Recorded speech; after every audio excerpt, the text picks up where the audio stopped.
Hi everyone, welcome back to my channel. This is a follow-up video art haul and sketchbook share from last week's art residency vlog. So if you haven't watched that yet, I will link it up here and in the description. You should go and watch that before you watch this one. Thanks so much for being here. Let's get straight into the art haul. So one of the first things I bought, this X-display frame at the local art store in Suffolk. They had loads and loads of frames that you can see in that video. Actually, the last time I went there, they had even more, so they've sold out of a lot. They have exhibitions in their space. They have all of these X-display discounted frames, which I just thought was a great deal, as I am doing a studio makeover gallery wall in my home. So I've been collecting these from charity shop, anywhere I find them really. The vibe is mix and match, so it doesn't really matter what they look like, but I just thought this will fit really well because it's just a simple white frame. £2.50 is a great deal. The next thing I have is this transparent pencil case that my husband got for me at the supermarket. I think the supermarket is called Waitrose. This is really useful for taking a condensed kit out with you. I've heard from other artists that if you have a transparent pencil case, it's easier to see what you have in there instead of guessing and looking for and rummaging. So it's supposed to allow for faster work. So it's just a simple student's pencil case that was very much discounted. I think this was less than £1 at Waitrose because back to school is here or is teetering out. So they've got a lot of things on sale. And for comparison, these are my usual pencil cases, really full. Here's my second one. So this is going to be great for on the go, traveling and things like that. My husband also got me this pen from the supermarket. Again, I think it was discounted to £1. These are magic eraser pens. So I can just show you on this scrap piece of paper.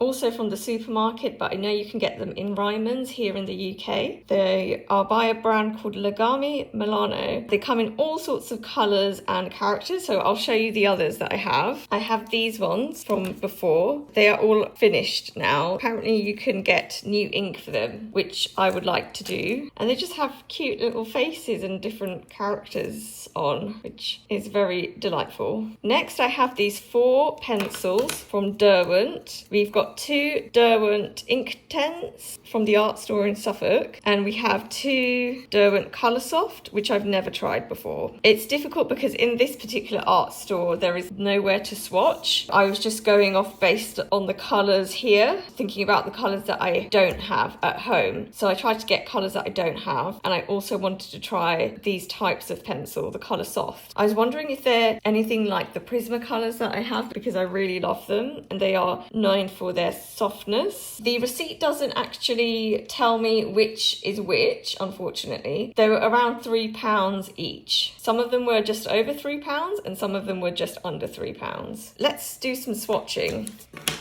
So this one's the lime green, which I'm really excited to have. And I've never tried the Coloursoft. This is the first time I'm going to be using this pencil. Nice. Nice. Well, it's quite chalky.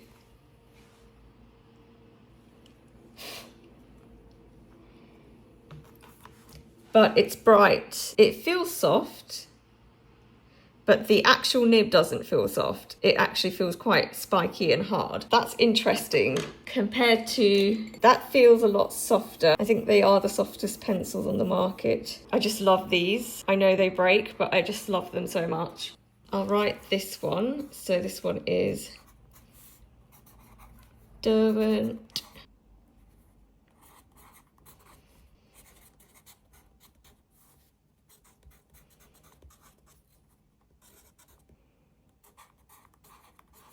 Then you have the Inktense Spring Green.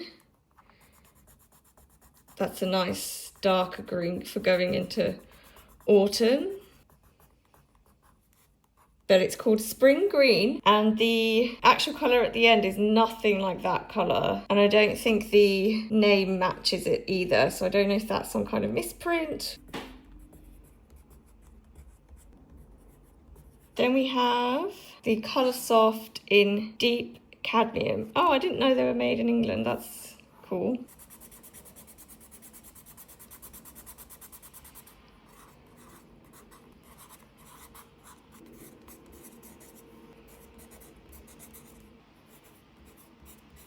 Now we have Burnt Orange Inktense.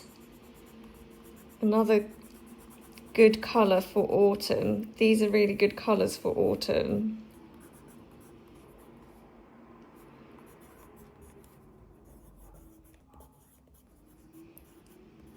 And this one I showed earlier that I already have is called, well, I think the English name's gone from it, but it's a Prismacolor. And Vert Pomme means apple green, green apple.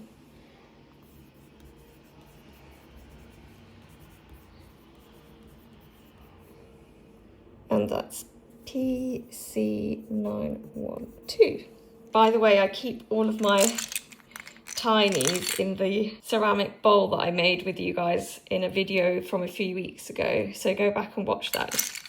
I just love how satisfying that is and cute that is. I'm super happy with my colour choices. I think I've done really well in picking colours I don't already have, and these are really high quality pencils. I can feel that from using them, and I'm really glad I got to try the Colour Soft range, which I haven't had before. I always love to support independent art stores. I'm looking forward to using these in artwork very soon. To be honest, my art therapy clients in London will probably use them a lot more than me, or at least as much as I get to use them. So I'm excited to take them along this week to those sessions and share it with my lovely clients. So if you watched the video last week, you will have seen that I was trying on some glasses. Now, I don't need glasses all the time, and actually I can see fine and work fine without glasses, but the optometrist recommends that I wear them when I'm doing computer work, etc., that I need to be sat down for and concentrating for many hours. So I ended up getting these olive green frames. Let me know if you guessed the right pair. These are actually reading glasses for seniors. What you can do is you can just go ahead and buy frames like this from any supermarket or even a retail store, and you can take them into your optometrist and they can actually put in your prescription for you. So you don't have to buy the glasses in the glasses shops because they can be priced at a higher price. This is going to be a deal, basically. It was a good deal. These were £15. And normally frames like this from companies like Ace and Tate will be over £100. Obviously, it's worth investing in if you want to invest in. But for me, I just like having a backup and I like having different colour options. And this case is really handy too. I'm looking forward to getting those to my Specsavers, and then I can have my prescriptions put in.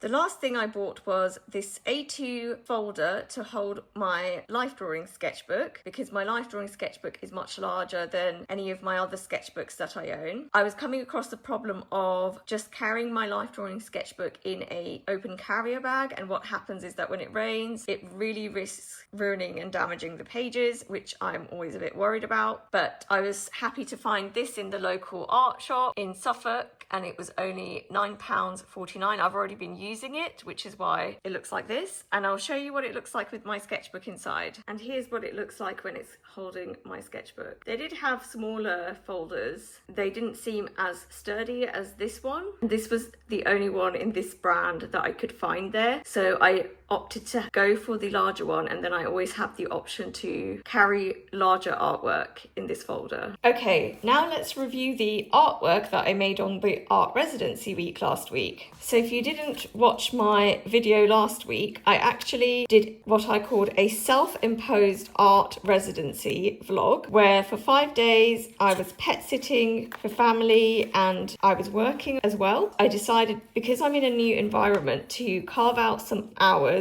of every single day and dedicate it to art making. On the later days of the challenge, when I started out with bigger pieces, I decided I should switch to my smaller sketchbook and do some on-the-go sketches of things right in front of me as I'm walking. I wanted these sketches to be very quick so that I could still enjoy the walk with my husband and sightsee and still have my whole day, instead of letting the artwork take over my day. if that makes sense. If you watch the video, you would have seen me finding these flowers by the riverside and stopping to sketch them. I actually walked past so many different flowers of this kind. I was just looking for the ones at the right height, and then I found some that were at my eye level, and I was able to, you know, comfortably stand and sketch them. So I really like how this spread turned out. I love to draw in blue pencil. If you don't know, these flowers are actually white. But yeah, I just focused on getting the outline and the shape and tried to get the 3D effect. This one was turned away from me and facing to the left a bit. This one was a lot more open and facing towards me, but they were next to each other. Pleased with how these turned out, and pleased with the practice of just stopping to draw and it taking, you know, 5-10 minutes out of my day.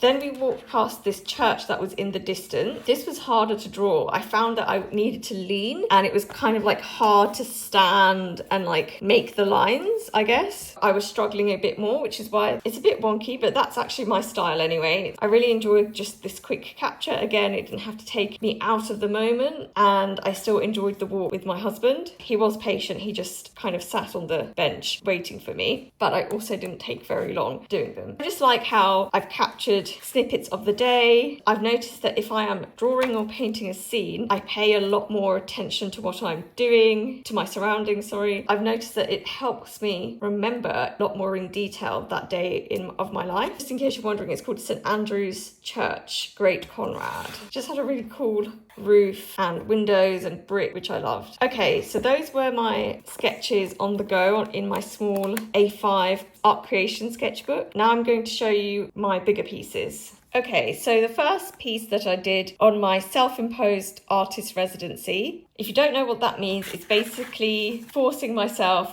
to do an artist residency of my own accord, because not all of us can afford to go on an artist residency. Not all of us might have access to an artist residency. So it's really a way to make it accessible to you. And it was a week where we were still working remotely, and we had responsibilities of looking after animals for the person we were house sitting for. But I decided it was now or never. So the first piece that I made on this artist residency on my first day there was this painting, mixed media sketch painting of the skate park, the local skate park. My husband was skating, so I thought I'll go and spend some time with him. Decided to do a drawing of the skate park because it's something that I've never thought of drawing before, and it's also just a very different kind of subject matter. So at the park, I sketched out the line work. I actually did the line work in a watercolour pencil without realising, because these Faber-Castell pencils that I have are super old and I didn't like them at first, so I didn't use them for years. And then I found them again and I decanted them into my pencil case so that I will use them, and I got rid of the packaging. I did photograph the packaging. That's what I do. I decant things and I photograph the packaging because I'm the type of person that needs stuff out. Otherwise I will never use it. I'll forget that I own it. I wanted to paint first, lay down a wash of colour, but I thought I hadn't brought out water. I brought out a mixing pot and a water paintbrush and pencils and watercolours, but I thought I had forgotten water, but we did indeed have water. Anyway, found that out too late, so I did all of the blue lines first. I actually started painting in the skate park, so I started doing the grey in the skate park. We left to have some lunch, and then at home in the garden, I finished the rest of it. I finished the rest of the laying down of the paint. I went over my lines because the blue was getting washed out. I layered on top of the paint some more pencil, so here on the red bits, I added all the shadows as well, and the darker tarmac I just went over with some pencil.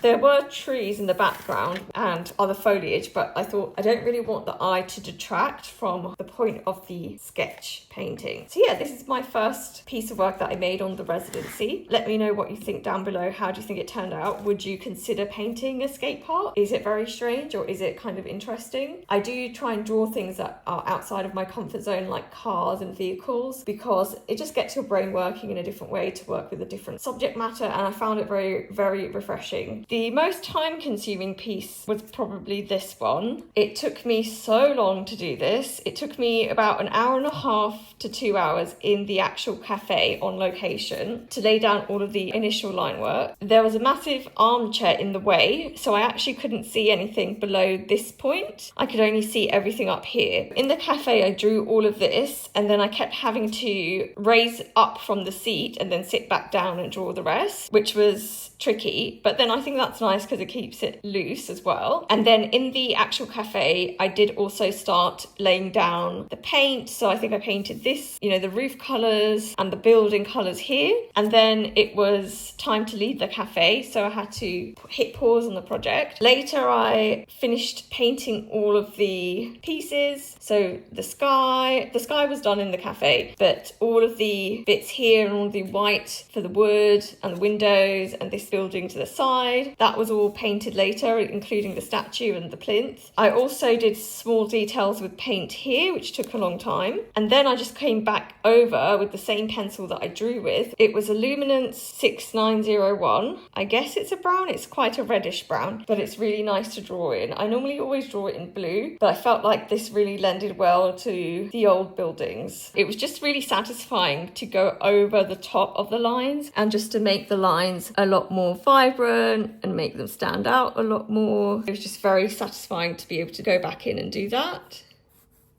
Let me know what you think. I was procrastinating finishing this one a lot because it has a lot of detail. For me anyway, it had a lot of detail. It took me a long time. It probably took me around 6 hours to do this whole thing, from the live sketch and the live painting. When I got back to London, I had to pull up pictures of the town and of the exact stores to finish off what the windows look like and what the text looks like, because I did lots of detail and they're really, really small, you know, pieces. I was using a tiny watercolor brush to finish all of those areas off, and then I'd go over again with the pencil. So yeah, it took me around 6 hours. People say, my friends have said it looks like a children's book illustration, which is typically what I think my drawings look like. What I like about this challenge is that I was forced to complete it, and even the same with the skate park. I normally probably would have left it at just that first layer of line work, that first sketch, and then I would have gotten tired and I would have known that there's many steps ahead of me. You know, if I knew this would take 6 hours, I definitely wouldn't want to do it. I'd think, oh my God, that's such a huge chunk of time that I don't have and I should be doing other things. However, if you don't carve out time to do the things you love, you will never do them, and you will also never get better. Now that I've completed this, it brings me a lot of joy. It basically captures the town centre and the town vibe. It's a different view of the town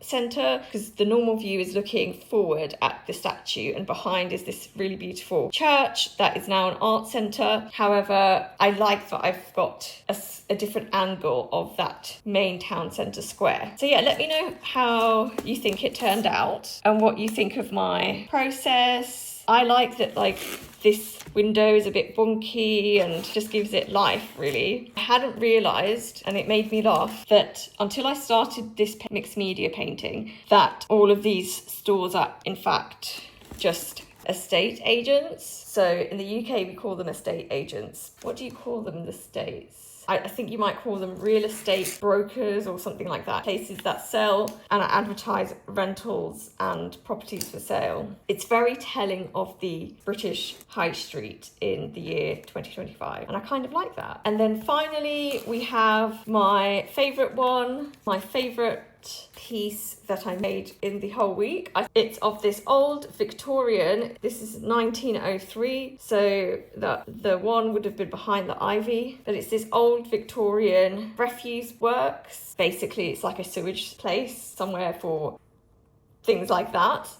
But I had the most fun doing it because I think just the building is so stunning. I just really enjoyed people watching as well, seeing the local residents watching me paint and sketch and then look up at the building and really take the building in and stop and really look at it. They were not just glancing at the building, they were literally stopping, walking and looking up at the building for a minute or 2 minutes or 3 minutes. And then I would hear them talking to each other about it and walking off. And then I also had that one nice man who stopped to look at my work and talk to me me about older architecture, and he told me to keep up the good work, even though I was really shy to show him my work because I had only just started the sketch. So obviously when you just start, it doesn't look like much, but here it is completed. I really enjoy it. I feel like this could be scanned and cleaned up and be turned into a print, even though it says refuse works there. I just think, you know, you can just look at the building and think, oh, well, that's just a sewage building, gross. Or you can look at it and think, wow, what a stunning piece of old architecture that is still in use today. So yeah, I just really loved the ivy. It's a strange building because it looks kind of like it's closed down, but it is still in use. Probably, you know, it's not in, people aren't in there all the time, but it is a used building still. And I really liked how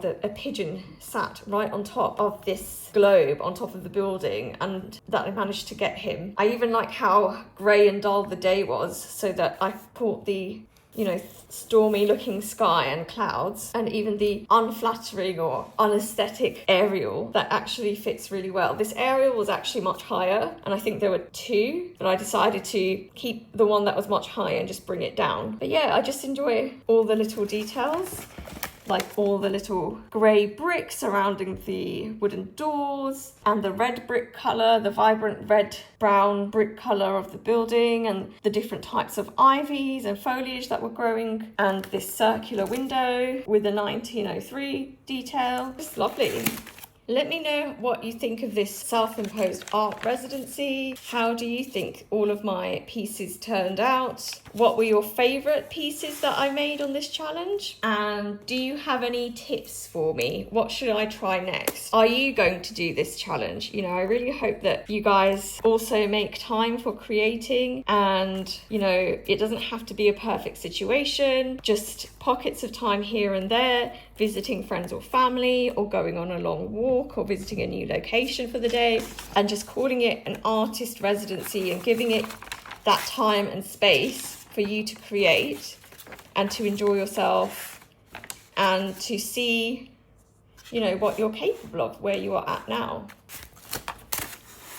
I hope this video inspired you, maybe gave you a couple of ideas of what to make or what to try. I will see you here very soon, next Monday, for a brand new video. Don't forget to hit subscribe and like if you like this video, and comment down below a palette emoji if you made it all the way to the end. You are the best. Thank you so much for watching, and I'll see you again next week. Take care. Bye.